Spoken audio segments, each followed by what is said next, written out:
सर्वसामान्य नागरिकांसाठी अत्यंत महत्त्वाची बातमी समोर आलेली आहे। घरगुती गॅस सिलेंडरच्या वितरणामध्ये महत्त्वाचा बदल करण्याचं सरकारनं ठरवलेलं आहे।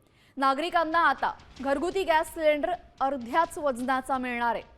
घरगुती गॅस सिलेंडर या आधी 14.2 किलोच्या प्रमाणात नागरिकांना देण्यात येत होता, मात्र आता हा घरगुती वापराचा गॅस 8 ते 10 किलोच्या प्रमाणात दिला जाणार आहे। सिलेंडरमध्ये गॅस 8 ते 10 किलोच्या प्रमाणात भरण्याचे आदेश गॅस कंपन्यांना देण्यात आलेले आहेत। त्यामुळे आता 2 सिलेंडरच्या मधला 23 दिवसांचा फरक आणि 8 ते 10 किलोचा गॅस हे गणित सर्वसामान्यांनी गृहिणींनी कसं मांडायचं, कसं बसवायचं हा मोठा प्रश्न त्यांच्या समोर उपस्थित राहू शकतो।